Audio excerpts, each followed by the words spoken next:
Good morning, this is your boy Doug, 60 Gang. Almost to the end of the month, May 27, 2025. Good morning to those who woke up today with me. Happy birthday to those born today, May 27th. And my condolences go out to those who did not wake up. Boy Doug, coming out of Decatur. Shout out to Decatur, Georgia. I'm starting out in Decatur. Just did a dryer for Mr. Isaiah Walker, just off Interstate 20, 285-20 intersection. He lives off of Idlewild Road. So now I'm trying to get a hold of Jackie Snow Jones.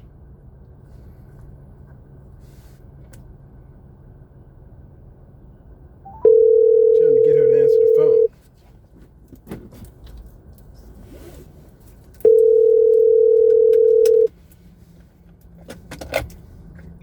Hello?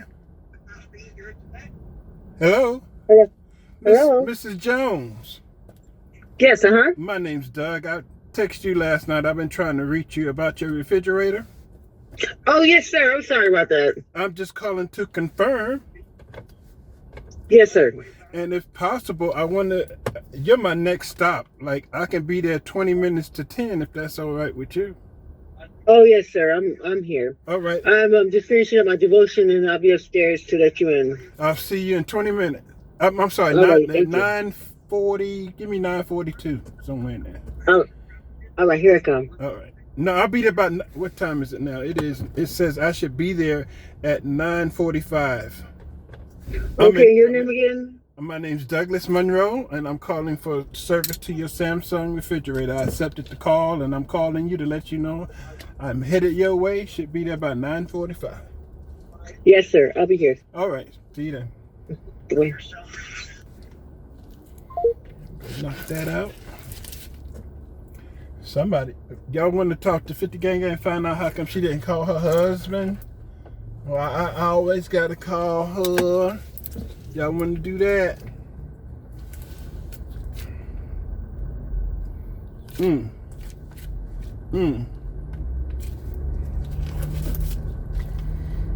Okay, this is right off at 20. On the other side of the Please hold shrub, while I try to connect you. It's 20. Good morning, husband. How are you? All right, so were you waiting on me to call? I was. And when you gonna start being proactive? Well, I am every day. You didn't call me yet. Well, you had a job this morning, correct? And you have a job. You had a job this morning. Right, but see, I'm in one place. You're moving around, so you normally call me though. You know what I'm saying? It's 8:55, and I'm wondering, okay, so how long are you going to be working on this refrigerator or whatever you're doing? I'm going to work on the refrigerator right now. Thank you. Don't excuse so you. You got a fingers too. So you just, right? Okay. Come on with it. Come on with it. Come on back with it. What you got? What you got? I'm waiting.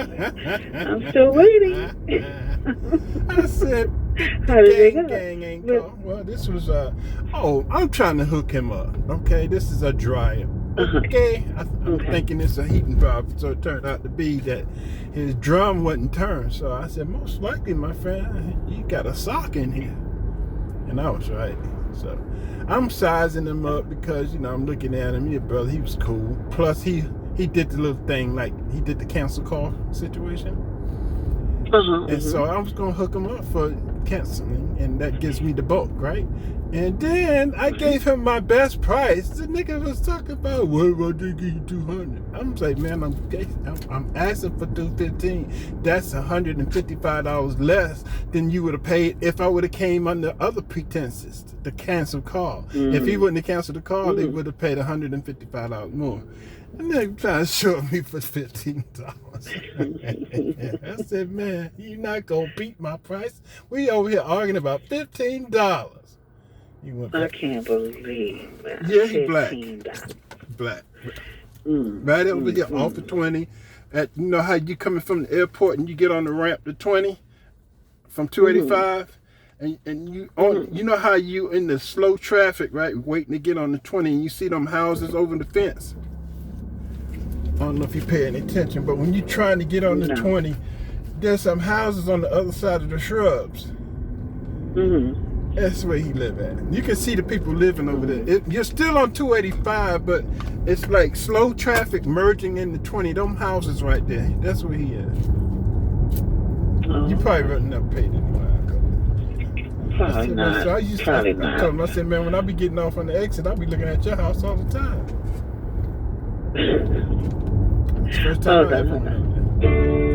Oh, God.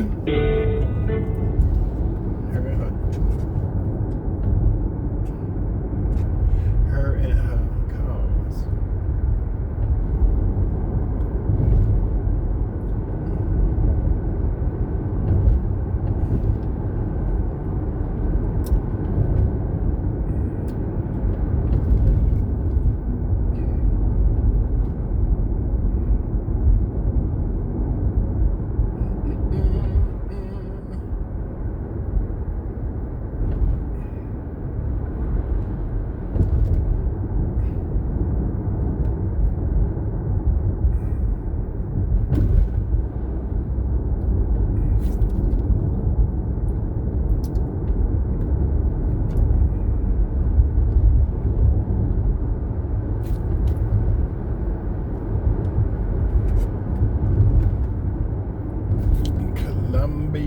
Middle school. No bullying zone.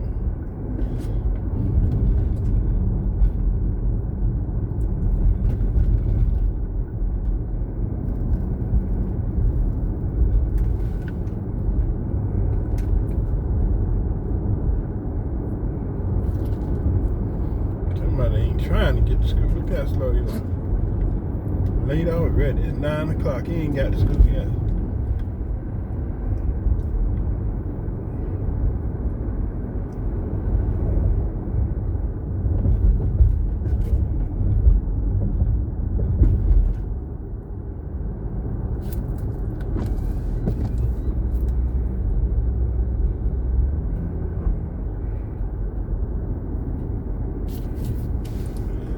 You there? She can just call me back. I ain't about to listen to this shit, man.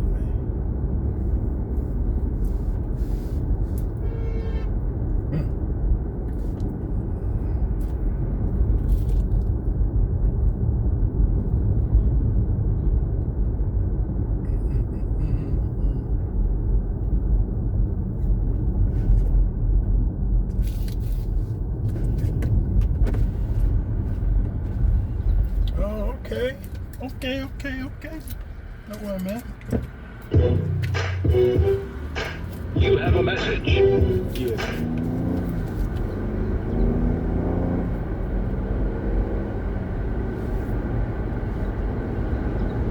What's going on, everybody? Welcome back to the channel. It's your man Wise. Happy Memorial. Talking about black fatigue.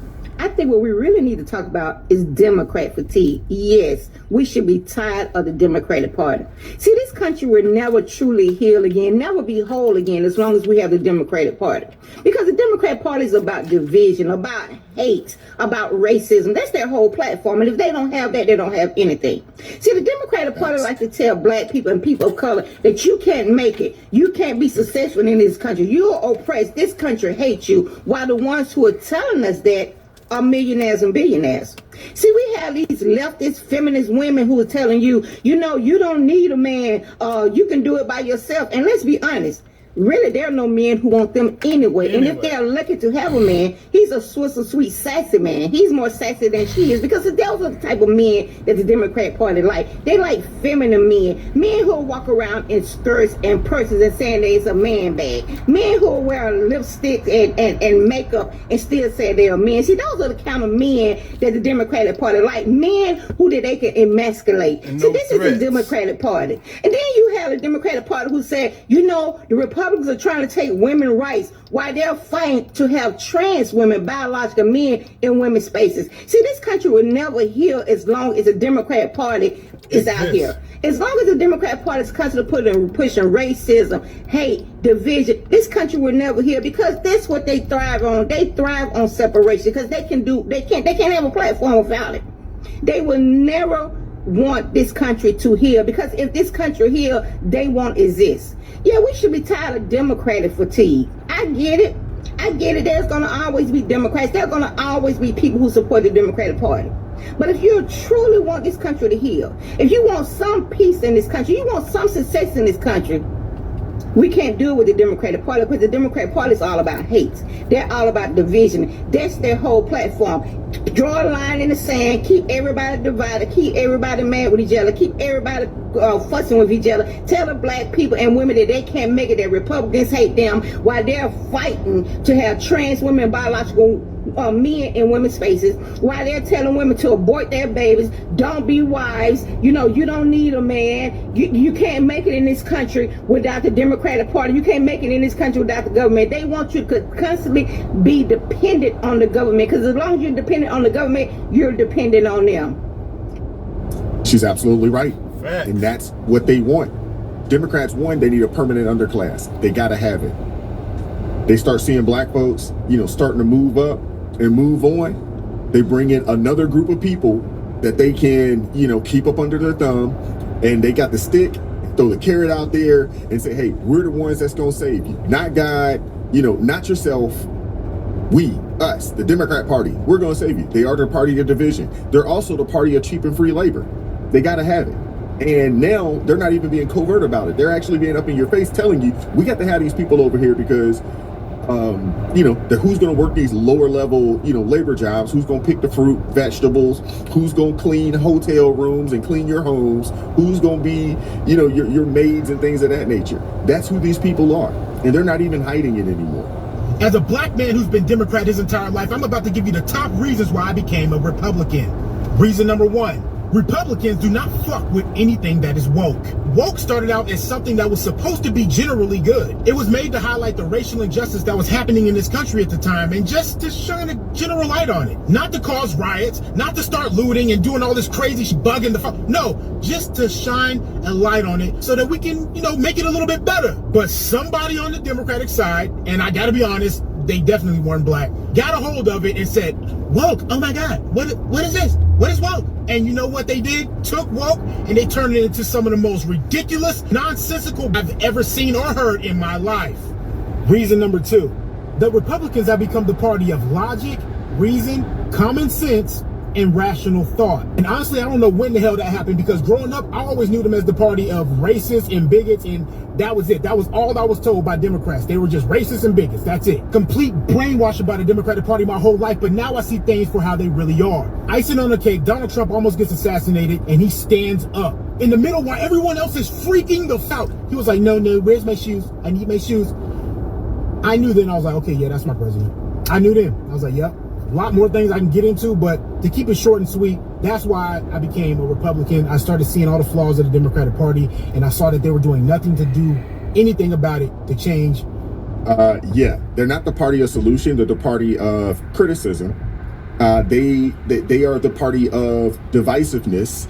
And, you know, the reality of it is that what he described of the Republican Party, it's kind of been that for quite some time. It's just that so many people, you know, have, you know, been under this spell that's been casted by the Democrat Party to think that their side is great, not realizing that they just lying to you. They're lying to you and using you, and they actually need you to stay exactly where you are. They get nothing out of seeing your situation improve.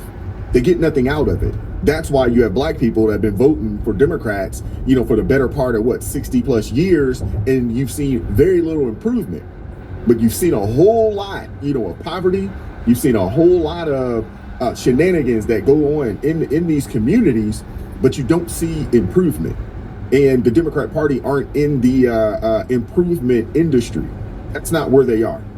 That is not where they are. That's not who they are. You know, while everybody is getting on social media and like the rest of the country is expressing about black fatigue, and trust me, it is a real thing. I'm tired of it too.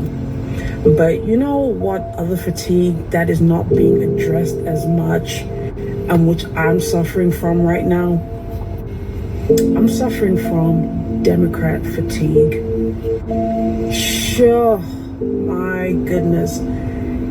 Democrats and Democrat officials are the worst. Democrat politicians are seriously exhausting. I'm tired, and I've been tired, honestly, for the past 12 years dealing with Democrats. And I'm tired. The most thing that I'm tired of the lies. These people are straight up liars. I'm tired of the fear-mongering. The way these people like to push propaganda and push false narratives to try and scare their constituents to continue to vote for them, that's it for me. I'm tired of the wokeness, all these woke agendas and just this woke ideology that the Democrats continue to push. I'm tired of that. I'm tired of the hypocrisy. These people don't mean what they say or say what they do. They're a bunch of hypocrites. They, you know, what applies to them doesn't apply to other people. The fact that Democrats knew that Biden was in a cognitive decline for years, and these guys kept it top secret. And, you know, people started to see that there was something amiss here, but they still wanted him to run anyway. Then when that didn't work, they installed a fake black woman who was an Irish, you know, Tamil Indian woman who was trying to play off and pass off as, you know, a black woman pandering to the black community. And then the black people, you know, Democrats, they fell for that and they thought that they were winning, but then they ended up losing. Man, that whole election last year was exhausting. It was nerve-wracking. It was gut-wrenching. I'm telling you, everyone was on the freaking edge of their seats dealing with that election because, you know, a lot of Americans, 77 million in fact, were tired and they wanted change, and that's what happened when we got Trump in. I'm tired of the lack of accountability. Democrat politicians can get away with anything. They can go and disobey laws. You know, they can fight officials who are trying to do their jobs, and they will never ever be accountable. They are committing frauds. You have, you know, Democrat mayors who are defrauding their communities, never held accountable for that. But let that be a Republican. Oh, I'm telling you, they would have been up in arms about it. I'm tired of that. I'm tired of, you know, as a citizen, Democrats don't have my back because they would much rather fight for illegal foreigners than fight for me as a citizen. I am tired of that. That's not safe. That's not security for me. That's not security. Most of all, I'm just tired of the Trump deranged syndrome that these Democrats have. It's like, get over yourselves already. He is in office. He's president. Get the f over it. There's nothing you can do for the next 4 years. Just put up and shut the up. Because I'm tired. I'm tired of Democrats. This Democrat fatigue, it's been getting on my nerves for so long, and I'm tired of it. Yeah. Liberal, woke, Democrat, Marxist, socialist fatigue is very real. And the thing is that what we do know is that their policies don't work. Their policies are actually harmful to the people that follow them and follow their policy, follow their agenda. It's actually harmful. It's I'm convinced that it's just it's a satanic, demonic agenda that doesn't mean to do anybody that follows it, that ingest it. It doesn't mean to do any of those people any good. And we've got a chance to see it. They had 4 years in office, and they was running the country into the ground. Every city that they're in charge of, every state that they're in charge of, they just get in charge. They gain power and then they run it into the ground.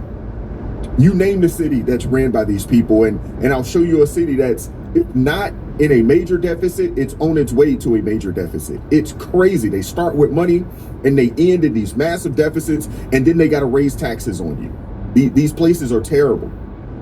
These places are terrible. For the life of me, I don't understand why anybody continues to vote for these people. I just don't. Let's talk about this liberal fatigue, because to be frank, if you liberals have expected everybody to accept and hear your viewpoint with your bad attitude approach, I really hope that you guys are listening to these videos with an open mind and a willingness to understand. Because if you are... They're not listening with an open mind. They don't care to understand. And, you know, not to knock the young lady, but if you were to see her out and about, how many of you guys would assume that she is a liberal, you know, with the blue streak she has going on in her hair? I'm glad to hear her speaking against it, but she's definitely almost like she's in liberal camouflage right now. You are not willing to hear a criticism and then actually do some self-reflecting to see what you might be doing wrong. You might not be as morally superior and as emotionally intelligent as you guys claim to be. And I just want to clear one thing up right off the bat, because a lot of times when you guys are talking to MAGA or people who voted for Trump, I don't even think you guys realize who you're actually talking to. For example, in my personal experience, when I say things about Trump, a lot of people will get in my comment section and say, well, 4 years ago, you guys were saying this, and 4 years ago you guys got so upset about this, so why do you guys like it now? You're not talking about me. 4 years ago, I was on your side. I did not vote for Trump 4 years ago, and a lot of people who voted for Trump this time are the same as me. They didn't vote for him last time either, or the time before. So you guys have really got to stop misdirecting this hate that you have towards like the stereotypical Republican and applying it to people who voted for Trump in this election, or people who are MAGA, because not every single person is like that. As a matter of fact, the majority of people are not. And I'm just gonna lay it out on the table for you guys. This whole like Hitler, dictator, fascist narrative, like, it's dead. It's done. It doesn't work. If you want to know the truth, if you want to know what party really behaves like fascists, you guys need to be looking at your own party. You guys keep saying that every single thing that Trump does is like government overreach, it's unconstitutional, and yet the Supreme Court rules in his favor every single time. And you guys seem to have forgotten that when Joe Biden did his student loan debt forgiveness, the Supreme Court said it was unconstitutional, and he did it anyways. And I'm not even necessarily saying that that was a bad thing. I like the student loan debt forgiveness idea, but I'm just saying the double standard here is very obvious. You guys keep saying that Trump and MAGA are so anti-free speech and we want to censor what everyone's saying, but you guys are the one going around telling everybody what we can and cannot say. And do you guys not remember how the Twitter files literally exposed how government officials were conspiring with Facebook and Instagram to suppress information around the election? Or the fact that the Department of Homeland Security literally created a disinformation ordinance board, or whatever it's called? Please tell me what is a good thing about the government deciding what is misinformation. And honestly, at this point, you guys can miss all of us with the Trump is attacking his enemies argument, because literally all anyone has done to Trump since he has been in office, and the last time he has been in office, is weaponize the justice system against him. And I know a lot of you guys are not old enough to remember this, but under Obama, the IRS was actually accused of targeting conservative nonprofits. Like, at this point, your arguments don't make sense anymore. You are not ideologically consistent. Your ideas do not hold up across the board. You guys will literally make a valid argument about how people shouldn't be like gyrating all over TikTok when there are kids present. Their kids are literally standing beside them while they're doing these like sexy dances all over TikTok. And then you'll turn around and say that, oh, well, I should be able to wear micro shorts where my entire butt cheeks are out in public in the middle of the day, or into a restaurant where kids could be present. Then you'll make a valid argument about like why abortion is necessary in the case of like minors. If they get assaulted and they happen to get pregnant, that they should be able to get an abortion because they cannot make life-altering decisions at this age. Totally valid. But then you guys will turn around and say that the same kids should be able to get transgender surgeries at the same age because now all of a sudden they can make life-altering decisions about their bodies. Like, at this point, the entire Democratic platform is just hate Trump, be a victim, and take zero accountability. So sorry if that isn't exactly appealing to everyone right now. And look, I don't know what everyone else's intentions are with making these videos right now. Maybe everyone's just really pissed off and just wanting to get these feelings out. But I'm making this video with love for you guys, okay? You guys don't understand that a lot of us wanted to vote for a candidate that wasn't Trump. The fact of the matter is, you guys couldn't provide us with one that was better than Trump. There's a lot of people out there that feels the way that this young lady feels. I would assume that she's still not MAGA. She's not a conservative, but she's tired of being gaslit by the left. She's tired of the lies that come from the left. She's tired of the hypocrisy that comes from the left. And I think a lot of people feel that way. I think there's a lot of people out there that feel that way. And you have a lot of young people that are starting to wake up. And they're like, man, you can't continue to support these people. You just can't. Because they don't believe what they say. They only care about power. That's it. They don't care about their constituents. They don't care to tell you the truth. They don't care to push an agenda that actually makes sense for the American people. They don't. It's just about power, and they will lie, steal, cheat, kill. They'll do whatever they got to do to get it. I got one more video to share with you guys. Check this out. So I'm gonna say the quiet part out loud again. So if you're sensitive, you might want to scroll. I think you know why we haven't heard anything about Marisha Thompson in the mainstream media. Come on now. A black woman is killed in South Carolina by illegal immigrants from Honduras. And the left, those self-proclaimed knights of justice and compassion, suddenly poof like Houdini in a shame spiral. Where's the press conference? Where's the Twitter meltdown? Where's the wall-to-wall media sob fest featuring 6 hand-picked trauma experts and an ukulele tribute? Oh wait, this one doesn't come with a MAGA hat or a police badge, so it doesn't fit neatly into your emotional exploitation starter pack. Y'all treat illegal immigration like it's some sort of holy crusade. Let them all in. Borders are racist. No person is illegal until someone ends up 6 feet under. But then it's radio violence and a collective case of selective outrage syndrome. If a Republican had done this, CNN would have hired a marching band. MSNBC would have hosted a 12-hour grief marathon. Kamala would have flown her ass down in a helicopter at half-truce and landed on a rainbow and cried on cue while standing in front of a handmade memorial. Is this inconvenient? A speed bump on the way to utopia? You all build your entire audience off of screaming injustice with the passion of 1,000 theater kids on espresso. But when reality slaps you in the face with facts you don't like, mute button. Y'all cherry pick moral outrage like it's an overpriced Whole Foods salad bar and parade around as champions of the oppressed, and then play dumb when your policies create collateral damage. This woman is dead, not because of climate change, not because of lean, but because you pushed to keep the damn back door open and dared anyone to call it a problem. Well, guess what? It's a problem now, and a real human being, an American, not a statistic, not a talking point, is gone. So say her thing, not for clicks and not for clout, but because your silence is louder than any scream, and it reeks cowardice dressed up as compassion. This brother's absolutely right, man. And, you know, the young lady, you know, that was, sadly taken away, you know, from her family, by, these illegal, Honduran folks. You won't hear anything about it. It won't grace, any, mainstream, news magazine or cover. They will not discuss this on CNN or MSDNC because it goes against their narrative. This is who these people are. They don't care. They've let you know that they care about their agenda over their constituents. That's the truth. And I would assume that the young lady, that was killed, she's probably part of the 92%. But I wanted to share this video because there are so many people out there that are sick and tired, and they're of all ilks, black men, black women, white men, Hispanics. They're all out there, and a lot of folks are saying the same exact thing. They're tired of the Democrats lying to them. You may not like what the conservatives do, but what you can't say, about President Trump in this current administration is that they're lying, or 2, that they're not being upfront and being transparent. You're getting a chance to see. In some cases, some people may say it's overkill, but it's out there for you to see for yourself. Shout out to this brother right here, man, for calling it out, because I don't think a lot of folks even know, what happened down there in South Carolina. I want to hear from you guys in the comment section. Like, share, subscribe, turn the notifications on to all so you never miss an upload. Keep God first, stay prayed up. We'll catch up with you all next time. At a real estate conference on the Gold Coast. I'm serious. She was headlining with other really serious world figures like Maurizio, he's from the Real Housewives of Beverly Hills. Yes, real estate agents, or realtors as the Yanks call them, paid upwards of $1,500 to hear pearls of wisdom from the word salad specialist herself. And wowie, didn't they get their money's worth? She pulled out this all-time Kamala classic. They see what can be, and they're unburdened by what has been. Profound, still profound, the 10,000th time I've heard her say it.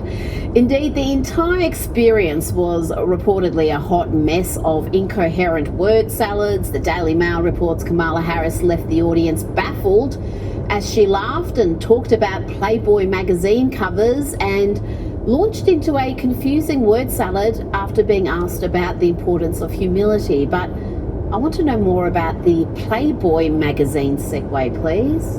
She would say, you know, you look at, like, you know, we're in the store or whatever, you look at the cover of Playboy magazine. Let me just tell you, the reason that people are looking at these things, understand why they were developed, for the perpetuation of the human species. Okay, that made a lot of sense. I'm sure that will help real estate agents sell plenty of houses, as will this bit of inspiring rhetoric about never accepting the word no. I don't hear no. I eat no for breakfast. That's why you asked. I don't hear no until maybe the 10th time. I cannot tell you the many times that it has been explicitly or implicitly. Got a no from us. Bet you heard that. It's not your time. You're not ready. They're not ready. You're not ready. Nobody like you has done this. And then a lot of love. Oh, it's going to be a lot of hard work. Don't you listen. Oh, Kamala, you should listen, because it's not your time. You're not ready. We don't want you. You are not president. The American people said no in emphatic fashion last November, and hopefully you've heard the message, because no means no. Now let's have a little fun and frivolity courtesy of the Nelk boys, who played a hilarious prank on the parents of a young woman by pretending that she is dating some lefty losing a TDS sufferer. Watch this. Donald Trump has got to go. Hey, hey. Oh, oh. All right, guys, I'll see you tomorrow.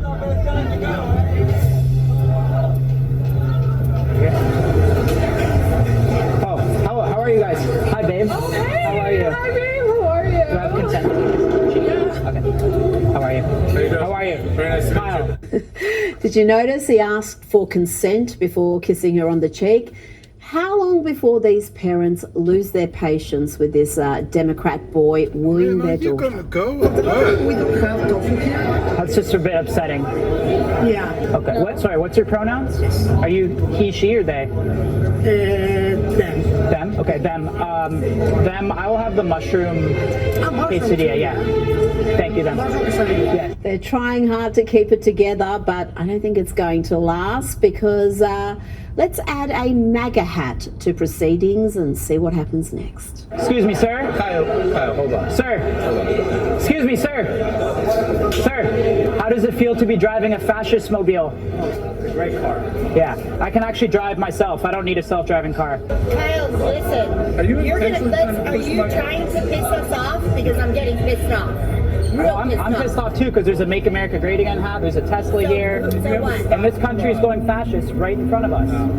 You don't even what fascist means. I don't? No, you don't. I'll show you what fascist means. I'll show you what fascist means. I'll show you what fascist means. What the how's that for fascist? Yeah. Enough AI. I'm done with that AI. Guys, you guys are on a hit and crank show. We're totally messing with you. Now here's a blast from the past, and my word, how things can change so dramatically in 5 years. Yes, 5 years ago we had Nancy and the rest of the race-baiting Democrats taking a knee for George Floyd, and the anti-American, anti-police, anti-nuclear family neo-Marxist of BLM. We gather in honor of those Americans and so many others. George Floyd, Breonna Taylor, Ahmaud Arbery, Botham Jean.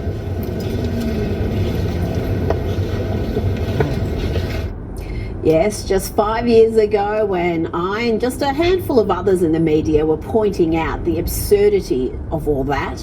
Remember that era of every idiot posting a black square on their Instagram page to show their solidarity with that movement? And then there was the weeping, so much weeping. Here is Mayor of Minneapolis, Jacob Frey, sobbing like a little schoolgirl at George Floyd's funeral. Don't you be afraid. Joy comes in the morning. And against that backdrop, we had mass violence, arson, looting and destruction costing around $2 billion. Let's bring in Sky News contributor Kosha Gator. Kosha, 5 years on, what have we learnt from... To this shop, you know, see, my last name matches his. You see that? Variances. Yeah, like I said, I'm the wife. From today? No, she just popped up today. His mom called and said she's just left here with the police, you know, driving crazy. Well, what did she threaten you to? What did she threaten to do after she got here today? I mean, she told me she was gonna beat my ass. I'm pretty. You saw her just walk up to me and do all this. You wanna get your... When the police arrived and started questioning the girlfriend, the wife was dancing.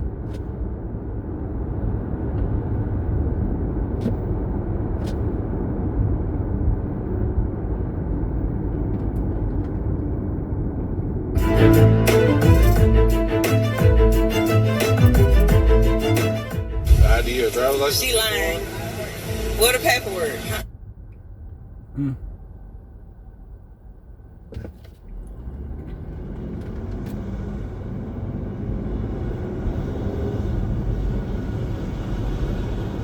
have a driver's license? I got a driver's license. They got some, she said she got some civil papers saying that she's allowed to be here. And I told her...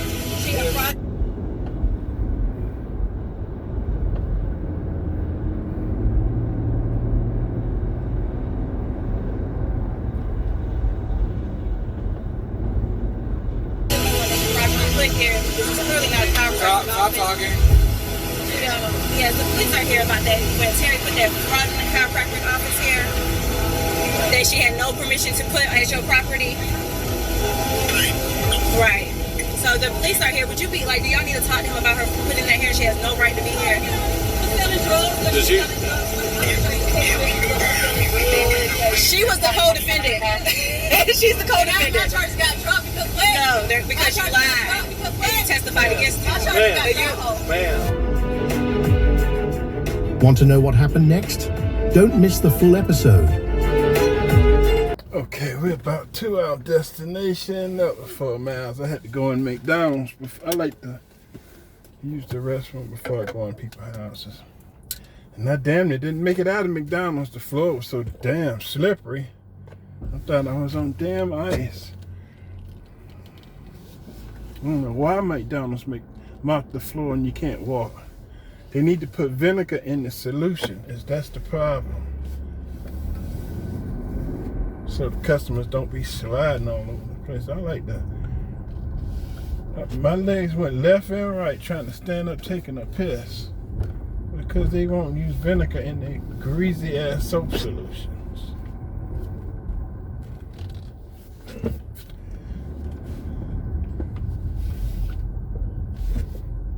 Crush that for you. She has a Samsung refrigerator that I'm thinking needs maintenance to the refrigerator evaporator system and its drain. I've also bought an ice maker because I'm anticipating her saying, and my ice maker don't work neither. So we're about 9 minutes away in Locust Grove. And this is Locust Grove, Georgia.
Golf Country Club. Sign up for Town Square. Okay. 6 tennis courts. It has lakefront park and pavilion, golf and country club. It has a swimming lodge. Wow. Guess it got HOA dues too.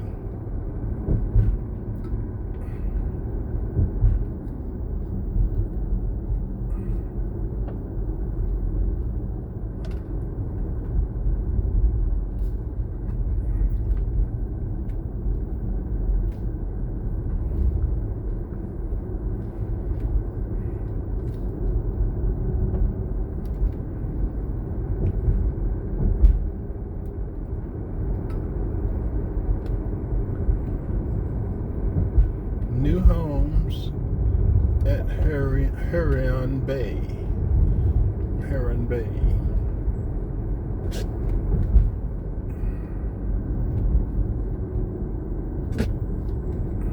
Got a dog park.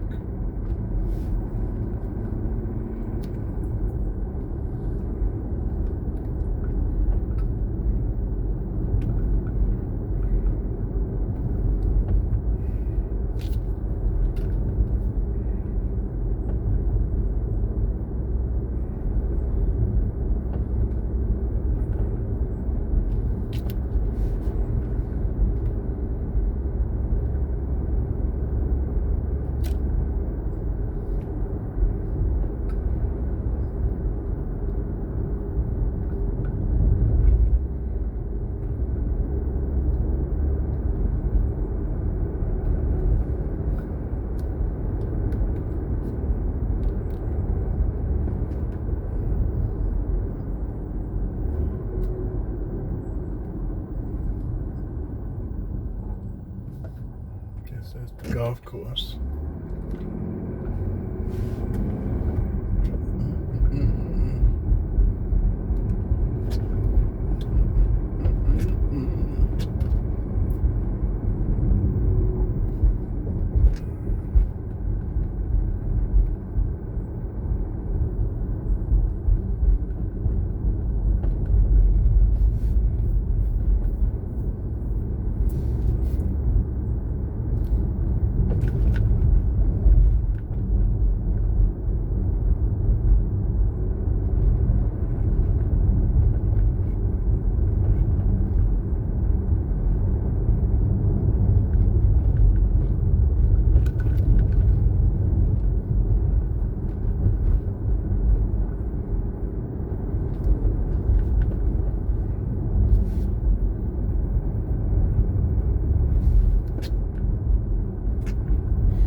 Gulfview Crossing, turn right.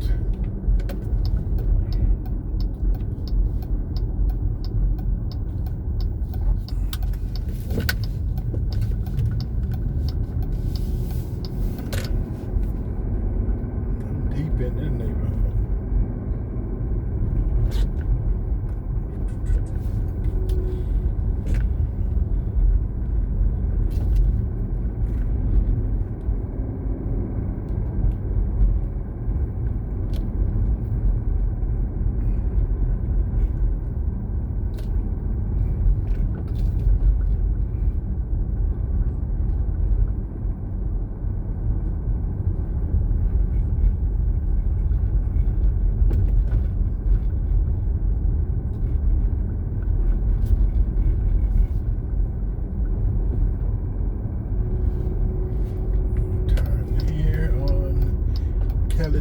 Court. And it appears to be a black neighborhood. and turn right on Terra Glen Way.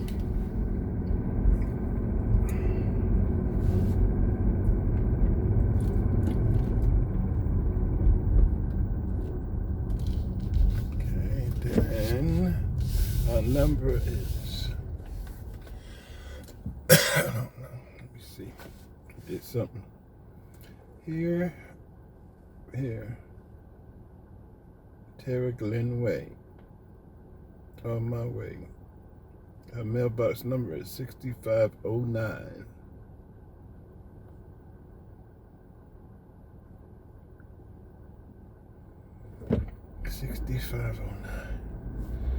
And 6500.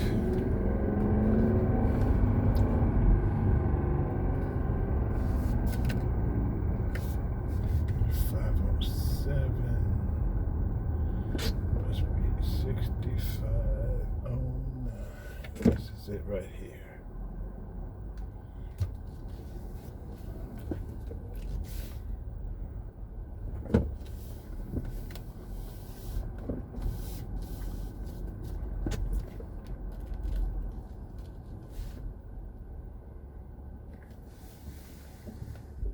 No man. All right, guys, we're going to go in here to get this Samsung refrigerator. I would take y'all in, but for privacy of the customers, we're going to go ahead and pause for the calls. We are back. Thanks for hanging in there. This turned out to be a gold mine. $200 deposit towards a oven door. I went in there expecting to make, hang on y'all, let me get the money right. Okay, I'm in a very affluent neighborhood, black neighborhood in Locust Grove. 1, 2, 3. I've been in here for over 2 hours. Okay, I'm in an affluent black neighborhood. Houses are $1 million and up. So I came in there with my business cards. You figure, deal me? And so my initial thing I did was repair the refrigerator, right? So when I repaired the refrigerator, they liked what I was doing. Hang on.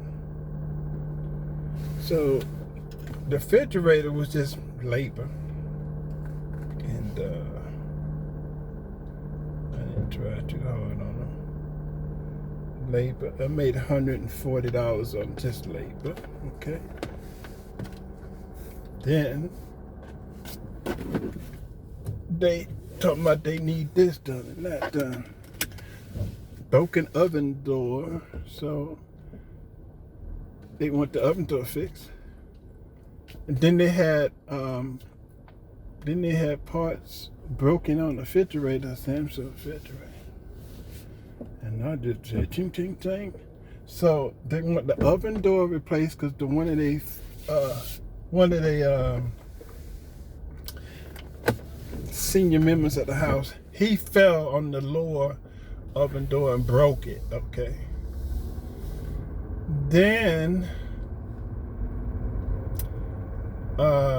what happened after that is they needed parts, broken parts for the refrigerator. So they gave me $200 down for these parts, and hang on, y'all. Make sure I'm going the hell home. Yeah, the parts came out to be $1,100 and $26.66 in parts. Just parts. He said fix it.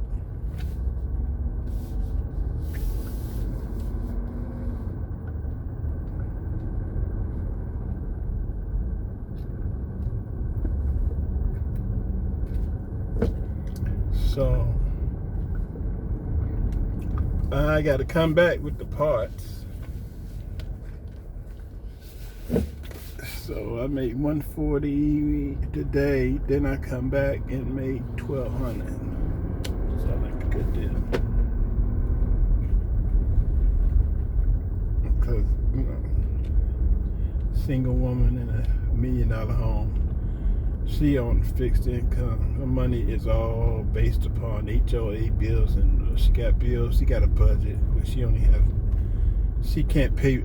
She live in this nice $1 million home, but her bills are paid like everybody else. She got for a couple of weeks of June. She got mortgage and HOA and all this other shit. She got a granddaughter and a daughter and a daughter and a granddaughter. All women living there. So I'm trying to give them a little break. So they need shit fixed, and shit, I start adding shit up. Let me let y'all see this. Is fucking immaculate. All black. Okay, this is all black. All black neighborhood. Okay. Oh shit, slow down, nigga. Damn. Oh, fast, like he wanna hit somebody.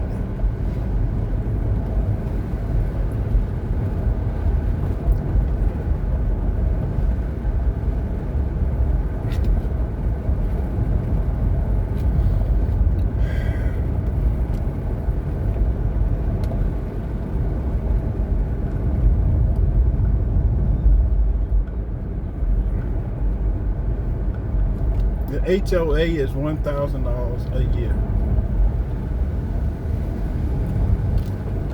And there's 2 miles to get out of here.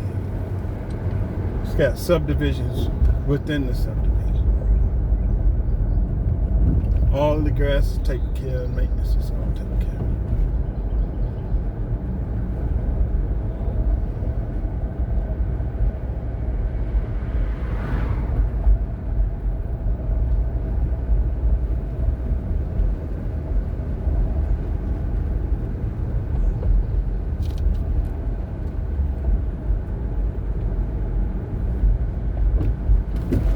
Damn, take my paint off.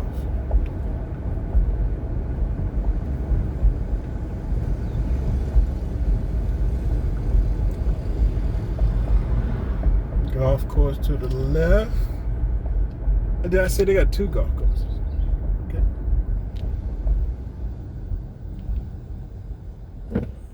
Heron Bay. That's one neighborhood. It's called Heron Bay. What's this one called?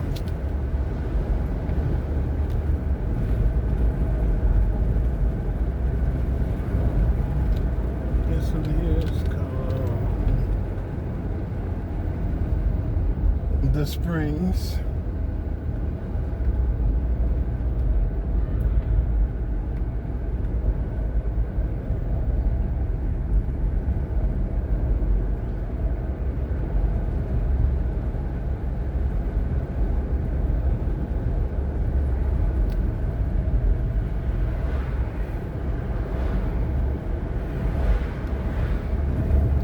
Still got another mile to go before I'm out the neighborhood. And this is the main entrance.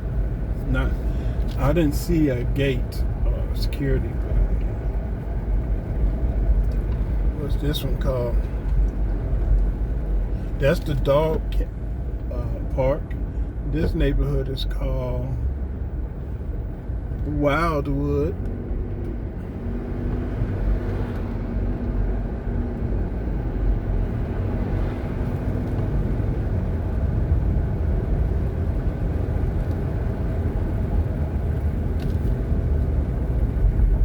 This one's called Pinehurst.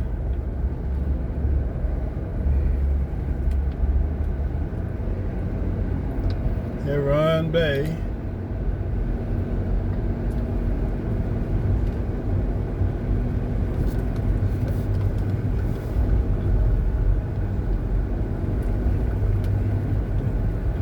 This one's called, can't see it. That one right next to it. It's called Parkwood. Graduates for 2025 next month. This is the exit of the neighborhood right off State Route 155. All right, take this on out.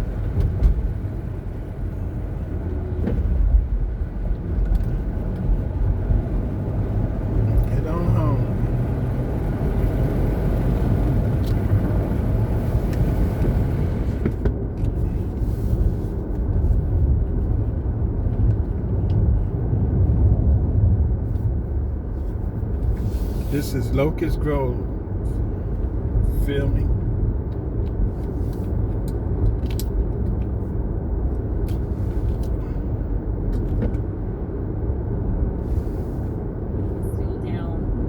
What my colleague Ms. Jayapal was talking about, and I am definitely going to yield some time to her.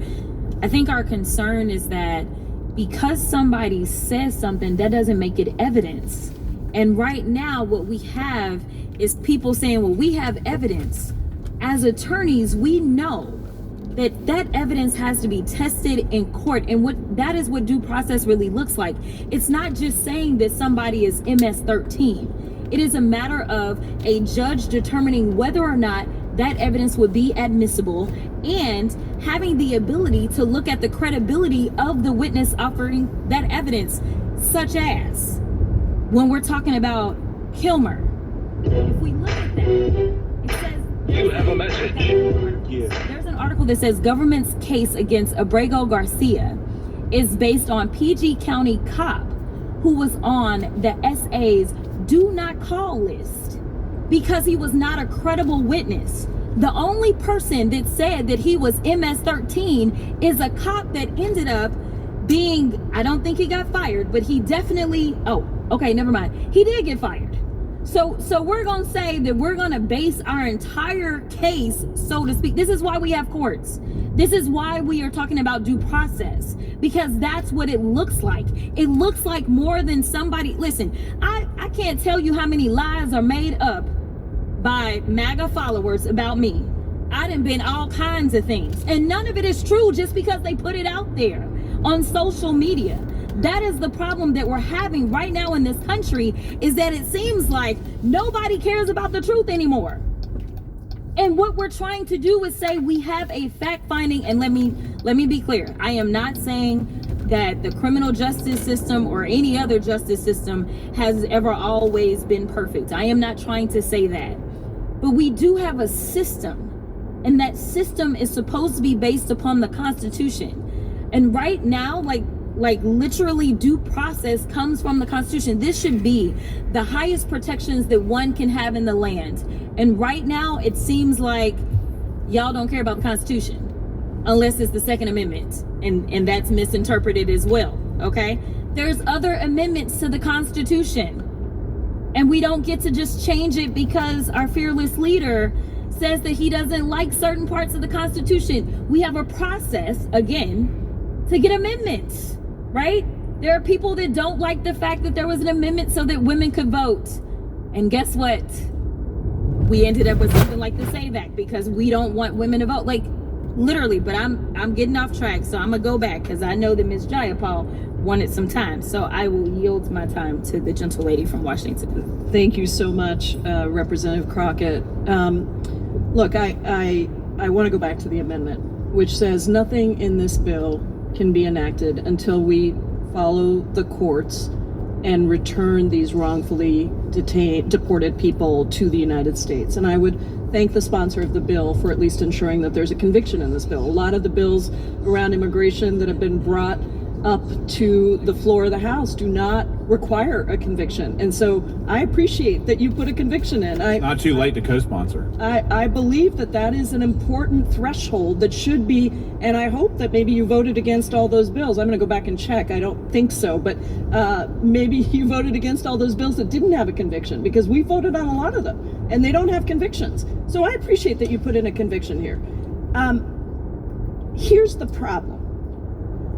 I think you believe in due process. You said you have experience arguing in courts. I assume that you respect court decisions, but I have not heard a single person on your side speak out and say that the administration must return Kilmer Abrego Garcia to this country when the president of the United States said he had the power to do that. And when you say to me, oh, there's all this information on Mr. Garcia, Abrego Garcia, and he's this and he's that, I guess I'm surprised at that, because if you really believe in due process in the court system, and I believe you do, I'm going to give you that benefit of the doubt, then why not present that information in court? The Trump administration has refused to present information in court. They have, and the judges, when they've looked at the things that are there, they're saying, nope, not good enough, doesn't meet the standard. So why don't you all issue a statement from the Judiciary Committee Republicans, happy to co-sponsor it with you if you'd like, that says that you believe that the Trump administration should follow the ruling of the Supreme Court of the United States and any judge that rules, including those judges who were appointed by Donald Trump, to return these wrongfully deported individuals to the United States, because it is undermining everything that you've done in your career, everything that we stand for on this committee, to not speak out about it and to act like somehow this is okay. I think whatever you believe about Mr. Abrego Garcia, you should be able to say that he should have due process and that the Trump administration should follow the Supreme Court. So and I think that this is relevant to this bill, and so I hope that we can do that together. I doubt it, but I hope we can. And Mr. Chairman, I have two UCs. The first one is this article that says governments, what I said before, but more specifically, Mr. Menendez filled out the gang-filled interview sheet that deemed Abrego Garcia a member of MS-13 based on the fact that he was wearing a Chicago Bulls and hoodie. Objection. And the other one is, it says Trump's case against man deported just took another big hit. Trump world claims Kilmer Abrego Garcia was in MS-13, but new information concerning the local cop who attested to that charge at the time raises fresh questions about it. Without objection. Thank you. Gentleman from California is recognized. Thank you, Mr. Chair. I just wanted to briefly address a point brought up by the representative from Texas, Ms. Crockett, who accused me and my colleagues over here of ignoring the Constitution. And if that were true, that'd be a very serious matter. So I did want to just inquire as to what exactly the accusation is. So I'll happily yield to the gentlewoman from Texas if she'd like to respond. Do you believe that someone who has snuck into our country, entered the United States illegally, that the due process requirements for that individual are the same as they are for a U.S. citizen? I thought the question was for me, but it seems like the lawyers on this side, or just my entire team, knows the answer. Per the Constitution, yes, if you are on our soil, you are guaranteed due process. And the fact that there's even a question is why we are struggling right now. In addition to, an additional issue that I have is the executive order that was signed by the president that seemed to get rid of birthright citizenship, which also is laid out in the Constitution, which is why even the most conservative judges have ruled against. There is no one that has ruled that that was okay. Okay, thank you. You're welcome. So, thank you. That's simply untrue. The Supreme Court has made it very clear that due process is a context-dependent inquiry. And someone who is here illegally in this country facing deportation, the requirements of due process are specific to that context. And the problem is that during the last administration, we had 10 million people who came into this country without the least amount of vetting. And it's created an enormous backlog in our immigration courts. Now, what we actually did in a measure that we passed in this committee a couple weeks ago, which I believe every member of the Democrat minority opposed, is we sought to provide the resources for our immigration courts to operate in a fair and efficacious manner by increasing the number of immigration judges, of lawyers, of courtrooms, in order to remove this backlog of millions of cases that now exist. So I think it's highly problematic to hear arguments about due process from the side that is actually voting against providing the resources that are needed for due process. But I think it's even more problematic to make the argument that an illegal immigrant, perhaps with a criminal record facing deportation, should receive the full measure of due process that an American citizen does. That simply is not what the Constitution requires. Mr. Chairman. Can I answer, since you still have time? Yeah, I'd be happy to yield for a response. Okay, thank you so much. So I just want to clarify, and I know that there's lawyers on that side. It's just like we have different standards in general. Like you have a higher standard when it comes to a criminal case versus a civil case, right? So is preponderance is going to be the burden on a civil case, and then it's going to be higher as it relates to a criminal case, right? It's beyond a reasonable doubt. That is going to be the burden of proof. When the Supreme Court was making distinctions, the distinctions weren't necessarily between is this person a citizen or is this person not. That it wasn't a matter of certain people are not allowed to have due process, but it's kind of like there's different ways to evaluate things. The amount of protections that you are going to have in any criminal case. If you think about those that are charged with murder, whether they are a citizen or not, guess what? The burden of proof is still going to be the same. The burden of proof is still going to be beyond a reasonable doubt. There was never a distinction that said somehow, dependent upon your status, you somehow lose your access to due process. And frankly, that is honestly the only thing that the Supreme Court has been consistent on, is that there are due process rights that are going to be afforded to everyone that is found within our jurisdiction in the United States. I have not seen a case where they have said, no, it's okay for someone not to have due process. That is why the plane that was about to leave Texas, they said stop the plane literally at 1 a.m, because there had not been due process for those that were currently being held in the administration's custody. And thank you so much. Thank you. I think I understand your position a little better now. I can't say I agree with everything you said, but I would just say perhaps be careful with throwing out accusations or ignoring the Constitution, without carefully considering those statements, because the demands of due process is not just something that is the same in every context. It's Mr. very Chairman, much I have a unanimous consent Mr. request. Gentlelady is recognized for unanimous consent. I'd like to submit for the record the Constitution of the United States Fifth Amendment explained, so that the gentleman can see exactly what is in the Constitution, where it says no person shall be deprived of due process. I would just point out the Supreme Court, as the gentleman from California has said, has firmly, I'm quoting the Rehnquist from Justice Rehnquist, has firmly and repeatedly endorsed the proposition that Congress may make rules as to aliens that would be unacceptable if applied to citizens. But currently the Constitution says it's not the same process due American citizens. Mr. Chairman, it just says no person. The Fifth Amendment will be entered in front of the Judiciary Committee's record. Thank you so much. I just wanted to make sure everybody knows what the Fifth Amendment says. We will take. Maybe we could introduce the 14th Amendment too, Mr. Chairman. Okay, that's fine too. Well, you can introduce the whole Constitution. God bless you. Now I got 3 of you who are in line, and I'll defer to the ranking member because he's one of the 3 in line. But you can decide. Cool, but let me go first. It should be quickly, guys. So a few questions for Mr. Knott.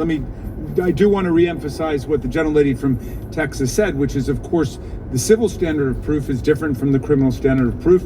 The criminal standard of proof that governs is beyond a reasonable doubt for both citizens and non-citizens before someone's criminally convicted.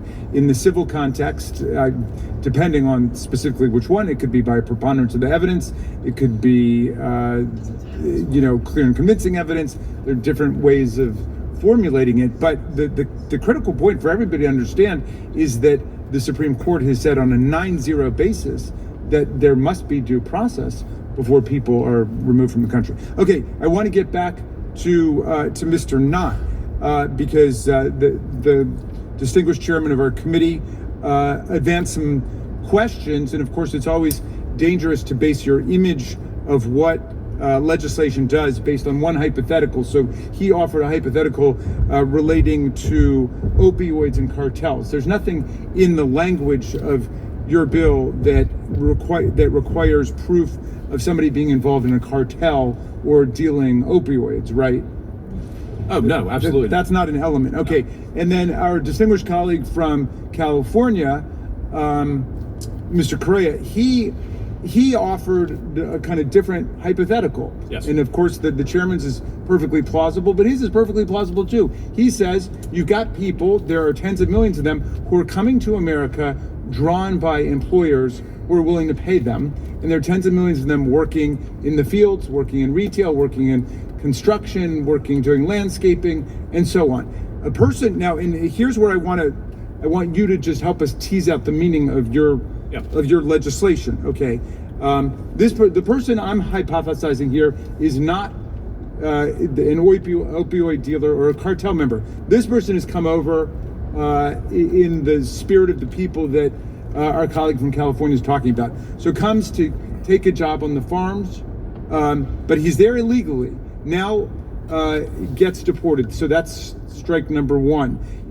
He could be held for 6 months under current law. Existing law. Existing law. Yep. He does it again, it's 2 years, but you want to change that to 5 years. No. No? To you yield. Please. So the qualification for a 5-year minimum is conviction of a felony here in the United States while here illegally. That's number one. If in your hypothesis, Mr. Raskin, when that individual is deported and returns with no conviction, instead of 0 to 2 years, he would be subjected to a penalty of 0 to 10 years. Wait, I say that again for the second time? Yes, for illegal reentry, the penalty is amended from the existing law right now. Illegal reentry is capped for most cases at 24 months. That would be changed to 120 months, from 0 to 120 months. So there's for the first or the second? Illegal reentry. Okay. That's the second. Okay, you're referring to 1326 now. Correct. Right? Okay. All right. I guess, so here's what I want to get at in the limited time I've got. On the second round, they could be held up to 10 years under 1326. Illegal reentry. Okay. Yes. Would you go to page 5, if you would, on the amendment in the nature of a substitute? If you go to the bottom of the page, okay, and then this is where maybe I'm getting confused. Of course. Mandatory minimum criminal penalty for reentry of certain removed aliens, right? So if you were convicted of being removed 2 times, if you're the person who's been drawn by the magnet of a salary, an income for your family, like the one Mr. Correa was hypothesizing, right? And you've done it twice, that person may be fined under 18 U.S. Code and shall be in prison not less than 10 years. And then the other part I don't understand, if you would clarify this, and may be in prison for any term of years or for life. So I don't know what that means. Is that a drafting error? Or? Again, the crux of this issue with the enhanced penalties requires a conviction before the enhancements are applied. So if someone is convicted of a felony, deported, and then illegally re-enters, or if there's enhancements that are spelled out on page 5, that's when the enhanced penalties are triggered. But can you just explain, what does it mean to say, shall be in prison not less than 10 years? That does sound like a mandatory minimum, which I thought you were disclaiming before. Then, and may be in prison for any term of years or for life. Then suddenly it can become a life imprisonment. Is that right? There's the way it's written, there's flexibility there, up to life. That's the intent of the bill. The time of the gentleman has. But may I respond briefly? In regards to these charges, there's always an element of prosecutorial discretion. A great example in today's world is marijuana is still illegal federally. It's everywhere. Prosecutors are choosing not to charge that. This bill gives the tools to law enforcement to go after, in an efficient way, the committed criminals doing harm in the United States. That's the target. And they're illegal reentry or a conviction is what triggers the penalties of this bill. Time of the gentleman has expired. The gentleman from Kentucky is recognized. Thank the chairman. I want to speak to the bill generally. I think it addresses an important problem. I think it's a serious bill, and I think something needs to be done. But I cannot support the bill with mandatory minimums. I've been here a dozen years and haven't voted for a mandatory minimum. I think mandatory minimums run afoul of the intent of the structure of this government, which is to allow the judges and the juries to have discretion, because we cannot foresee here in this committee room every circumstance that might arise in the prosecution of these cases. And although I think it's otherwise a great bill, I will not be supporting it because it has mandatory minimums. Thank you, and I yield back. Gentleman yields back. The gentleman from New York, and then the gentleman. Chairman, I want to pick up where the ranking member left off. Whatever the intent of the sponsor may be, the bill clearly says that someone who enters the country illegally twice shall be imprisoned not less than 10 years and may be imprisoned for any term of years or for life. In other words, if you come across the border twice, you can get life imprisonment. without committing any crime other than illegal entry. It seems a little draconian, and to have the possibility of a life sentence, in addition to which you can be imprisoned for 10 years or up to life, and there's no standard for when it should be 10 years and when it should be life or 20 years or anything in between. There's no guidance for the judge.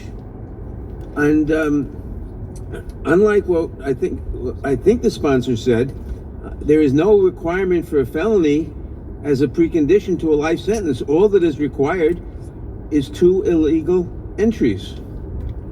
Will the gentleman yield? I will. Line 9, it says, who was convicted under this section at least 2 times. Yes. Convicted. Convicted of 2 illegal entries. Yes, no, I'm not quarreling with that. So in other words, if you illegally cross the border twice, you shall be sentenced to at least 10 years and up to life. What's wrong with for that? no crime other than illegally crossing the border twice. And there is no guidance for the judge as to whether it should be 10 years or 20 years or 30 years or life. So most statutes, in fact, all statutes, give some guidance for the length of prison. This doesn't give any guidance for the length of prison. It simply says if you've entered the country twice, you can be sentenced to at least 10 years. All right, can't be sentenced to 5, at least 10 years, but up to life, and no guidance within that. Gentleman, yield? I will. Well, again, part of this goal's aim is to deter. What? It is to deter. It is to deter illegal reentry. Reclaiming my time. Yes. I don't doubt it's to deter illegal entry, and it certainly does that. But it still gives no guidance to the judge as to whether to sentence someone to 10 years or 11 years or 12 years or life imprisonment.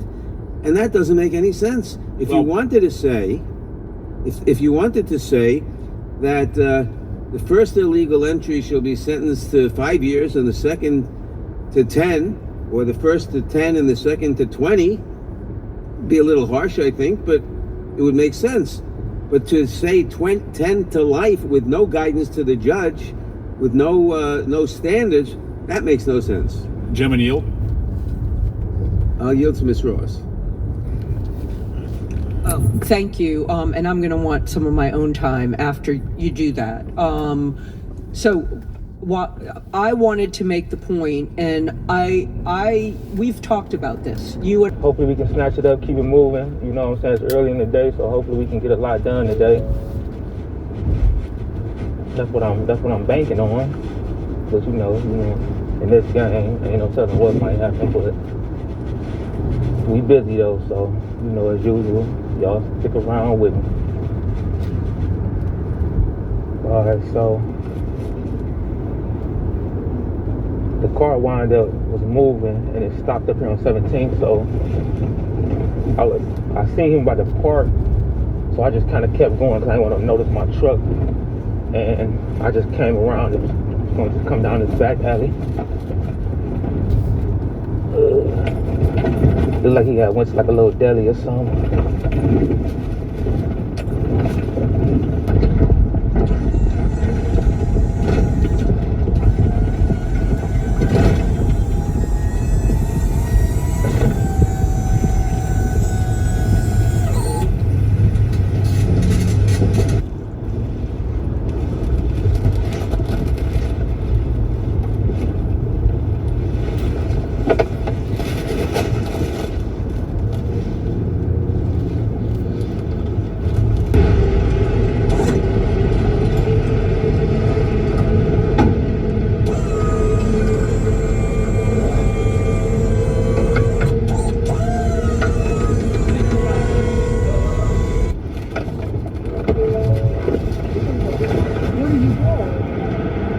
Oh, the car's on the repo list?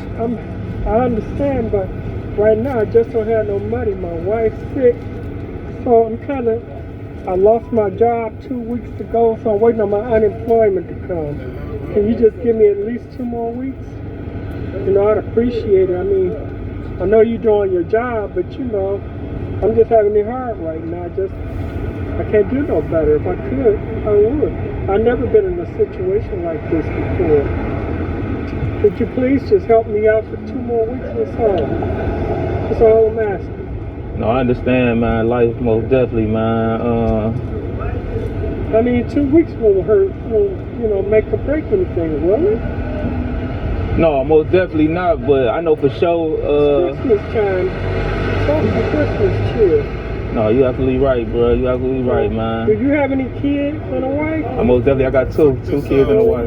You understand where I'm coming from, man? I mean, put yourself in my position. Things just happen. No, you absolutely right, and I understand. I preach it all the time, man. You never know what might happen in life, man. Like, one moment you up, the next moment you down. You feel me? I understand everybody's situation ain't the same. So you got some people out here that neglect their bills, but you got some people out here that actually go through stuff, though. You feel me? I don't neglect my bills. I pay my bills, but this is the first time in 60 years I ever been in a position like this. Yeah. So if you can just, understand. No, I understand, though, man. Like, I'm gonna go ahead and I'm gonna let you slide this time, though. You feel me? I'm gonna let you slide this time, man. Okay, but just be careful, though, because, like, you know what I'm saying? Like, I ain't the only company out here, though. You feel me? You know what I'm saying? So, like, I hope everything kind of panned out for you. You feel me? You know what I'm saying? You can take care of your note for sure, man.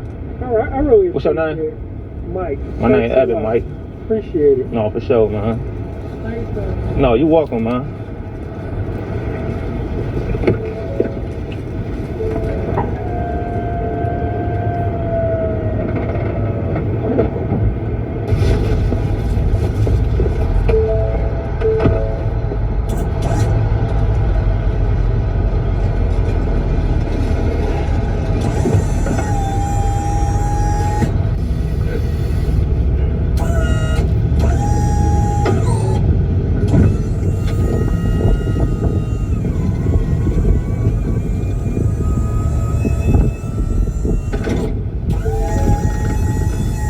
Man, oh man. Well, I had to let old boy slide on that one.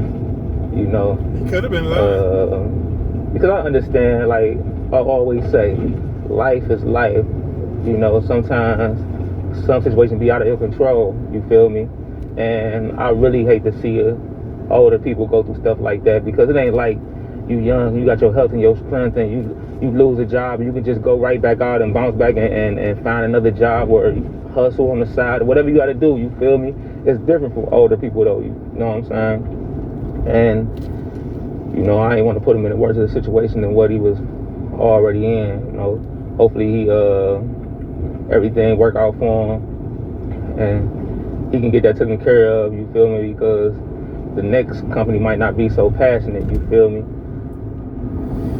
But like I always tell the viewers, man, it ain't always about the money. You feel me? The money gonna come, especially like when you out here and you doing the right thing and you working. That's gonna come. I ain't never worried about that. You feel me? But on to the next, man. On to the next.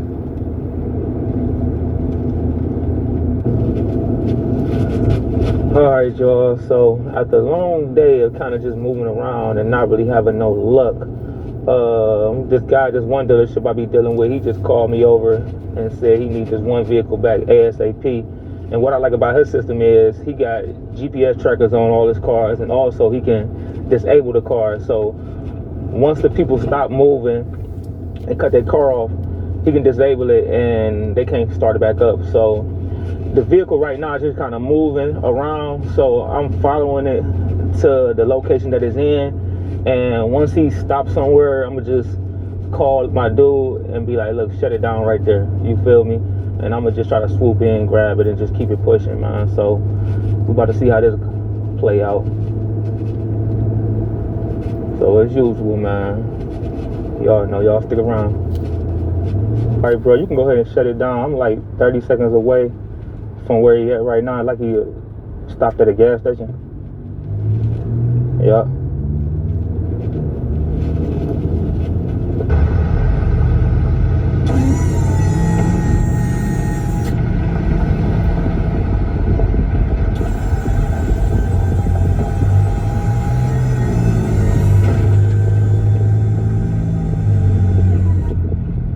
Cause at the speedway.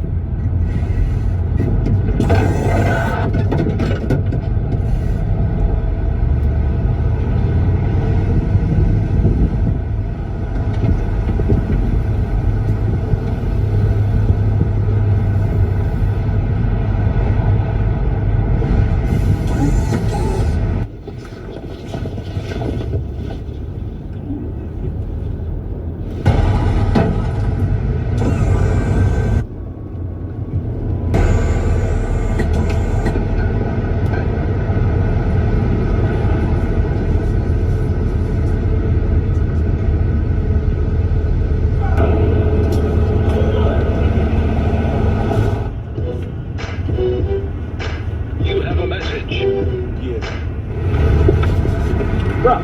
It's on the list, bro. Bro, what are you doing? It's on the list, my nigga. Bro, what are you doing with my car, my nigga? It's on the repo list, bro. Bro, my shit is never on no repo list, bro. You gotta call them then, take it up with them, bro. They just sent it over to me. Bro, you about to make me pull this bitch, dog. Don't even play with me like that, bro. Don't do that. Bro, don't, bro.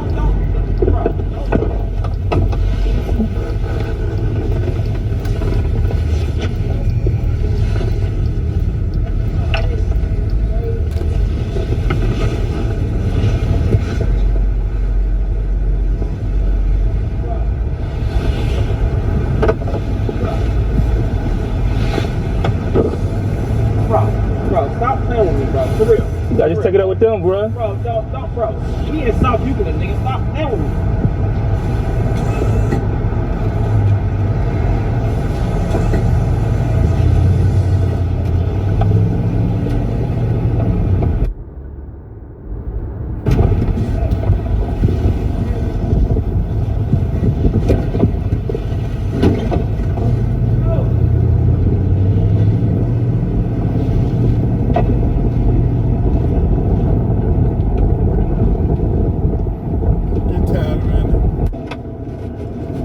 Alright, y'all, so got that vehicle back, got it loaded up. Now we headed back out to the dealership to drop the vehicle off. Fairly easy grab, you know what I'm saying? But one thing for sure, dude most definitely was starting to get a little hostile. And me, I ain't like, you know what I'm saying? Like, I ain't easy to intimidate, but once a nigga talk about blowing that bitch, we ain't got nothing else to talk about. And it's time to get up out of there. No, for real though, man. You know what I'm saying? Cause you don't know what these fools will do, man. For real. Like, man, I don't be want to take no chances at all. You feel me? So let me go ahead and exit. But yeah, we got it back. I'm gonna check my GPS logins and kind of see what's around. Might stay out a little bit longer, but might just call it a night and pick back up in the morning, because we most definitely got a lot of stuff on our list and a lot of stuff on our agenda we need to take care of. So I don't know, we'll see.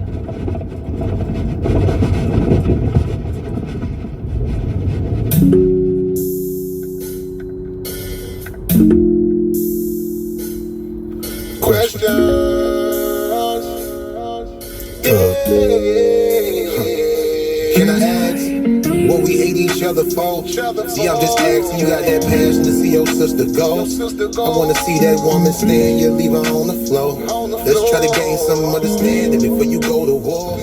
So we back outside, we back active, man. Right now we en route towards downtown Cleveland to hopefully snatch a vehicle up.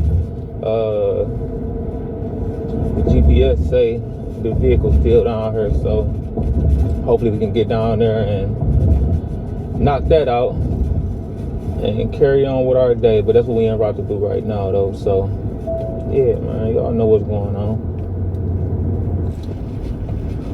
All right, y'all, so we just made it down here.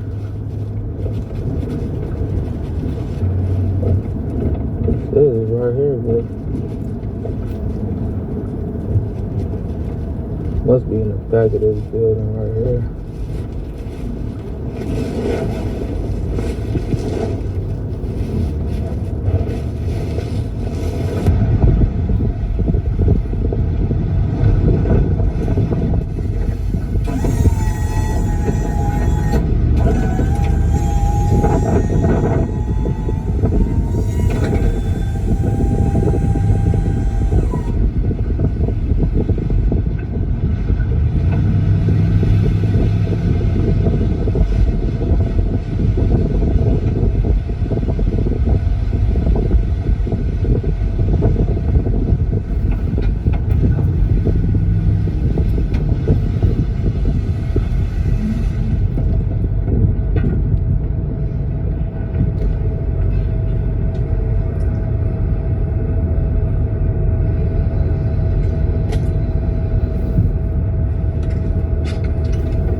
on the list, bro. What you mean it's on the list? It's on the repo list. Which company?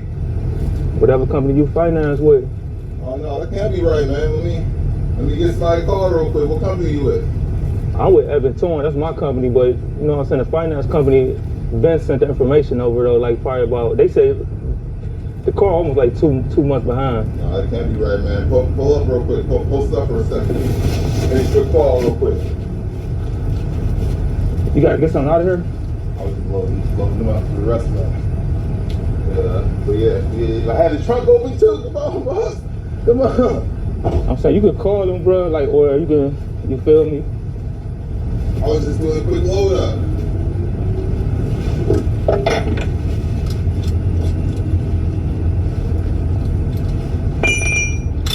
But I most definitely gotta take it though, for sure. Nah, man, let me, 1 second here. You said it's someone? Yeah. Alright, cool. Let me, well, that can't be right.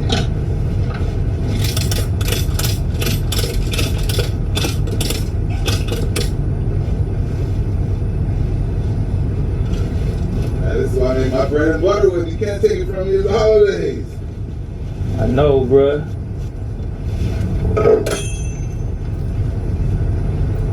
I got the finance company online right now, actually.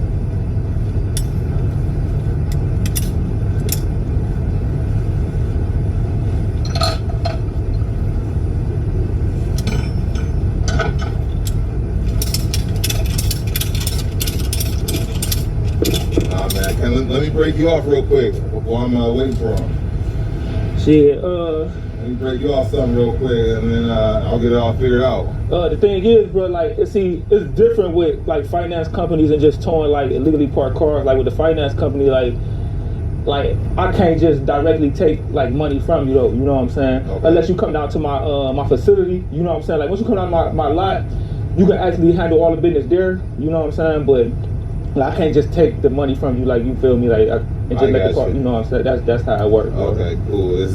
I can send this to somebody else for you on your behalf if that works. You know. I can cash that somebody for you. You know. Oh no, you're not directly taking it.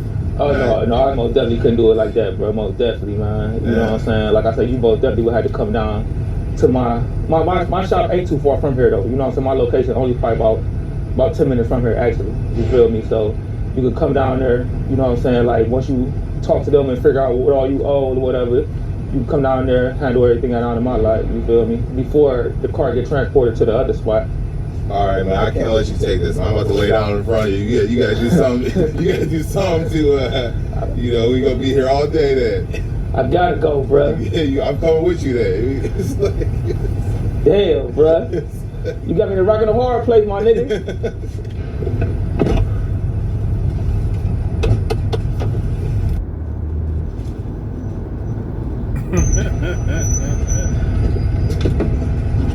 Boss man, you can't take my whip, boss man.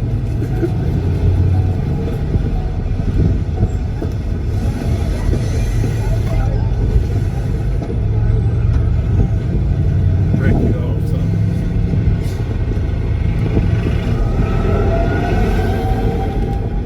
Alright, so we got that vehicle. I thought it was gonna be I was gonna be sitting there for a minute, but I was like, man, no, I ain't about to be playing no games, man. Let me go ahead and pull on off. You get the picture. But yeah, about to get this vehicle back to the lot, drop it off, log it in the computer, and I gotta see what else we got on the agenda for today, man. Today payday, man. I gotta pay my wife today, man. Today Friday.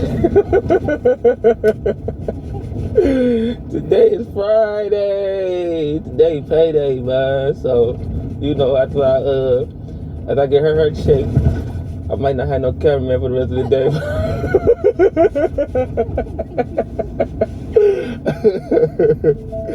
But no, yeah, we gonna see what else we got on the agenda for today, man. So, you know, y'all stay with me, man.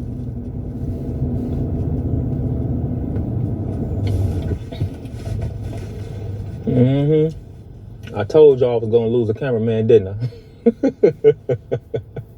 Heard my daughters dipped on me.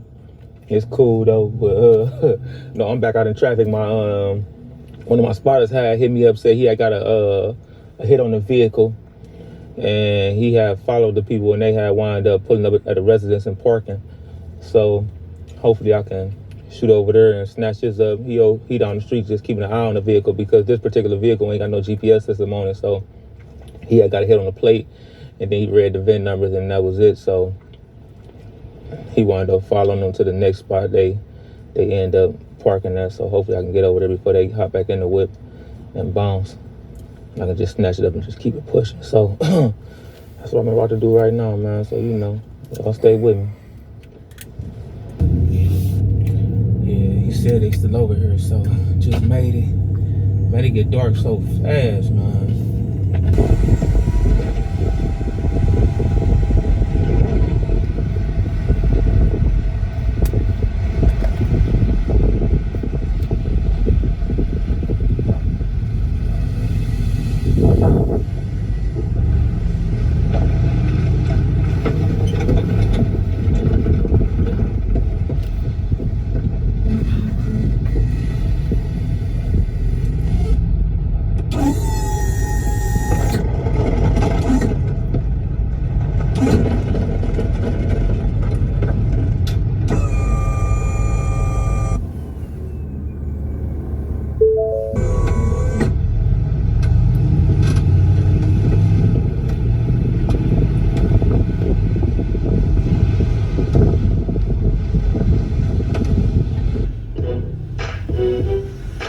You have a message.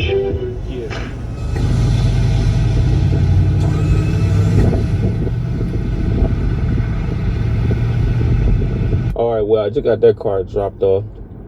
I'm about to stop at this gas station, gas my truck up, and grab a couple of items before I head to this house and call it a night.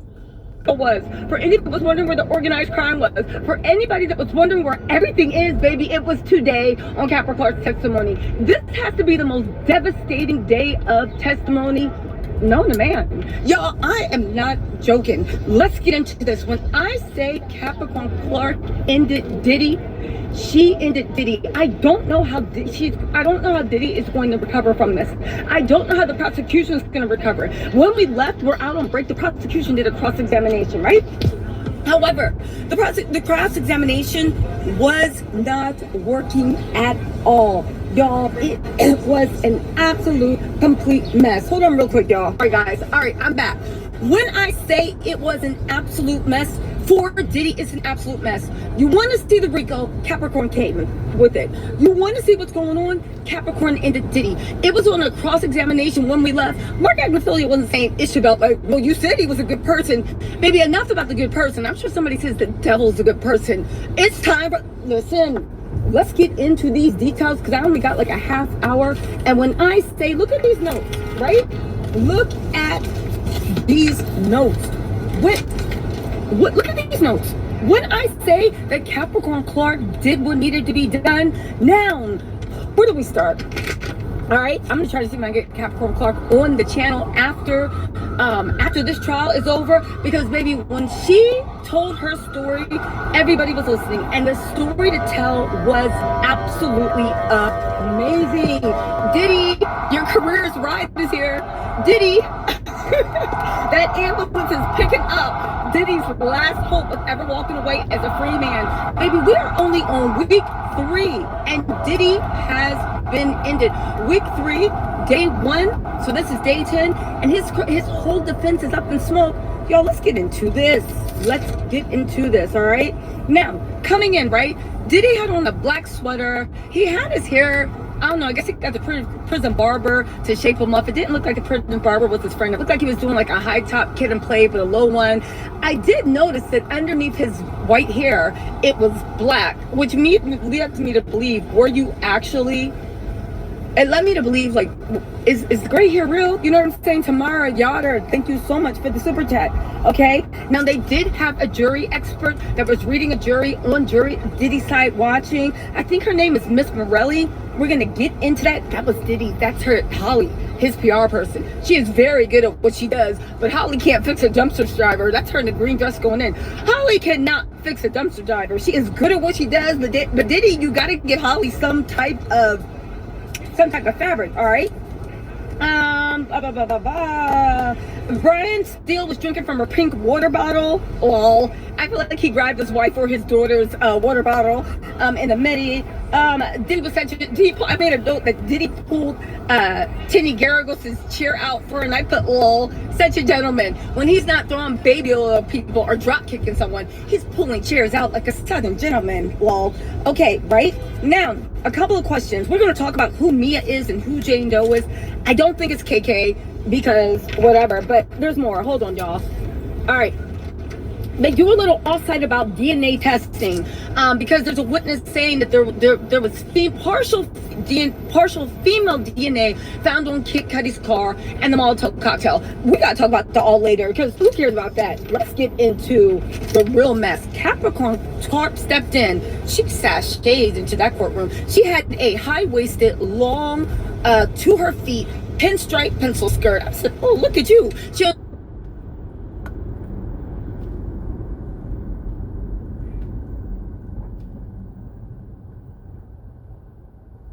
these burgundy pumps with burgundy slip-ons with